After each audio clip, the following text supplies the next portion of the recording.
Welcome back, everybody. It's me, Daniel, VintageMagic.com, and thank you again for watching the videos. Before we begin the video, I wanted to remind you guys, if you're looking for Summer Magic, the Gathering cards, I am your source. The #1 seller of these cards in the world. Find me at VintageMagic.com or contact me at Daniel@VintageMagic.com, or just send me a text. Give me a call at 206-914-7974. We have everything possible in Summer Magic. If you're looking to make a set, make a play set, collect specific graded cards, we can help you out. All right, guys, have a great time watching the video, and thank you again for everything. Vintage Magic. Game, collect, invest.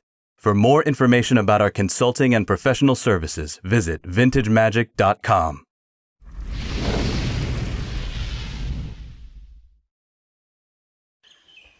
All right, guys, welcome back.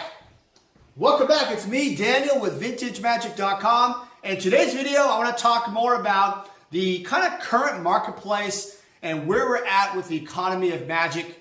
I've been traveling quite a bit. I'm in my house in Hawaii right now. Just got in, and I'll be leaving to Asia for another large deal, another white glove delivery service where never wear white gloves, but always deliver it right there in person. I love to meet the clients who buy the cards and collectibles.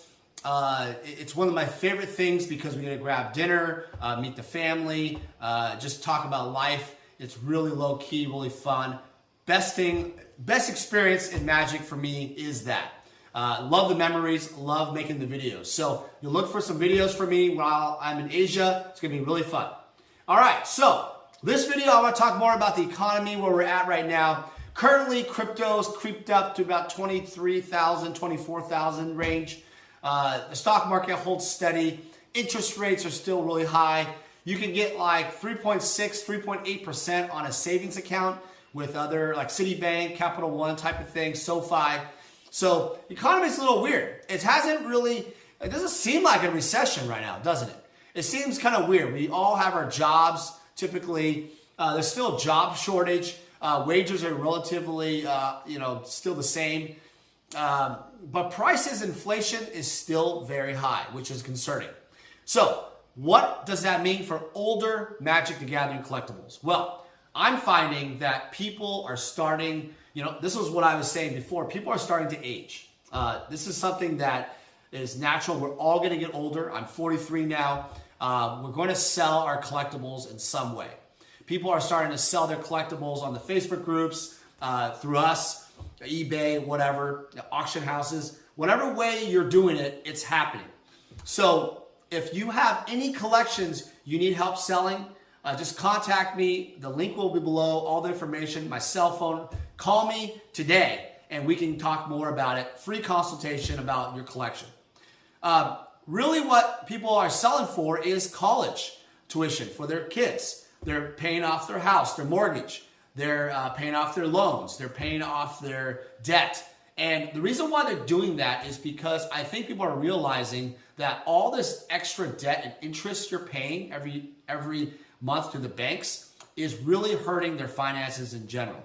The interest adds up to thousands of dollars, if not hundreds of thousands of dollars, and it really dampers on wealth long term. A lot of people who are into, they have their 9-to-5 job, and they are working there for 25 to 30 years, are realizing they want to travel. They want to get out of the house, finally spend time with their family and their kids. And some of these younger generation guys are realizing, hey, I don't want to make as much money, or I can work remotely. I can move to Hawaii. I can move out of California, out of New York, right? Move to Texas, have lower income tax, no income tax, right? Go to Florida, no income tax, better weather. So people are downsizing their life, changing their lifestyle, and realizing that the city life is not for them. Thus, the capital, the extra cash helps them with the move and the transition. Another thing I've noticed is that people aren't playing as much anymore. So that actually plays a very interesting thing. If people aren't playing as much in Magic, the older cards, and they're not interested in the older cards, the kids aren't interested in it anymore, then they're cashing out. What happens to the value of the cards? Well, I've seen a decline in the value of the cards because of the economy itself, specifically in CE, ICE cards, right? Collector's Edition, International Edition cards, because of the Magic 30 event that happened last year. However, I do see a bounce back on those cards. Those cards have gone down to about $10,000 or so a set, and they were once, up to close to $20,000 a set. Sealed product, almost, $25,000 range plus, right? So it evolved and changed. However, the cyclical market will go back up, in my opinion. I think there's an upswing to buy those cards long term. I still am bullish on artist proofs, signed cards, alters, misprints, crazy things that people don't have, rare items. Now let's let's talk about like other items, like in collectibles, like Pokemon. Pokemon is growing still. People are still buying Pokemon. The collectible high-end vintage Pokemon, though, is making a little bit of a comeback. It took a dip last year, but it's growing back again. Now, not the same levels as it was, but still coming back. Sports cards coming back also, not as high as before. I mean, we have like Tom Brady rookie cards that sold for $2 million that went down to $1 million. Big swings for big cards, right?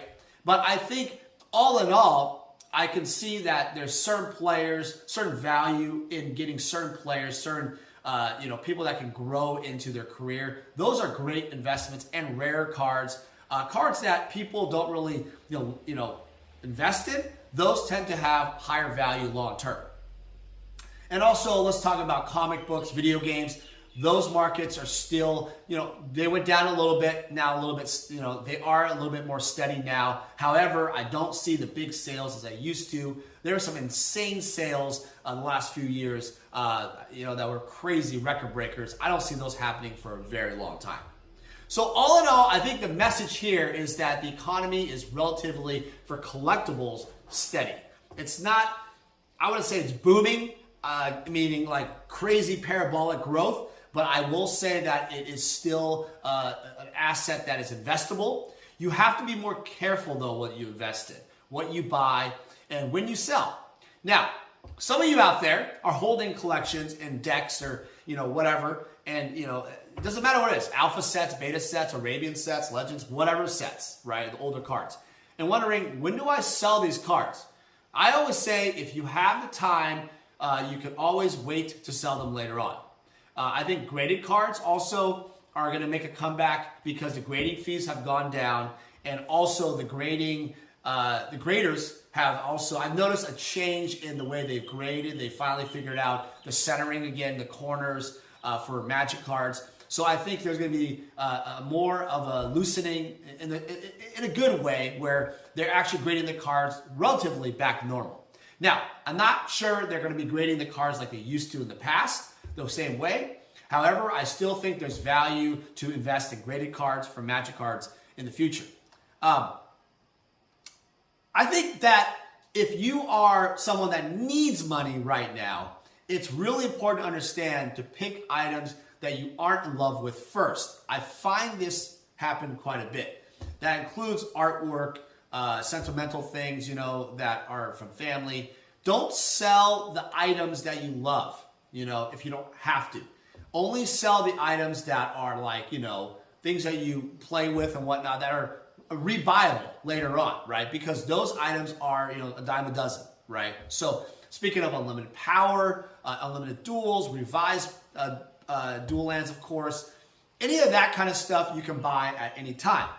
But I think that alpha is still very strong. I'm speaking specifically alpha. I think beta is still kind of that, kind of waiting to spike up too, but hasn't really got there yet. It went down quite a bit in 2021 and 2022, and then 23, it's still going down a little bit less.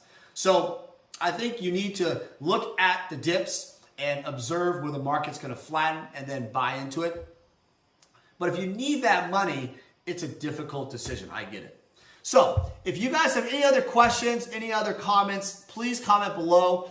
You can find me on the website. We are doing some maintenance on the website this year, heavy maintenance. I'm probably going to change up the way the shopping is to like a Shopify account. Haven't decided. So the best way to contact me, you'll notice that the items are not up to date. There's a lot of things that need to be changed up, a lot of errors. Just contact me at Daniel at vintagemagic.com or call me, text me at 206-914-7974. Happy to do a consultation with you guys. It's always free. All right, guys, I hope you guys are having a great day. I hope you guys got something out of the video. And happy collecting, happy investing, and hope all the family as well. Take care. Hey everyone, it's me, Daniel with VintageMagic.com. I want to share with you more about how we handle consignments. So to begin the consignment process, we actually need to start with the consultation service. In this consultation, I will determine what you're looking to do. And generally, consigners usually tell me, hey Dan, I'm looking to sell my items and maximize the value of their collection. After we determine through the consultation, I usually like to do an appraisal process. And an appraisal process in terms of a consignment is more fitted towards authenticity and valuation for current market values. From there, after a contract is crafted and signed, we will then receive the items from you. The reason why our consignment process is very thorough is we also identify cards that could be graded so then they can maximize higher dollar values. So the payment process is very simple. Once we have sold your items, you'll get an updated ledger and we will process payment for whatever form of payment you need. As a consignor, you're gonna experience our white glove service. What that means is I'm gonna personally handle your collectibles from beginning to end. And rest assured, the client that purchases your collectibles will also receive the same white glove service. It's a signature service that I really pride myself on in working closely with my clients. Vintage Magic. Game, collect, invest. For more information about our consulting and professional services, visit vintagemagic.com.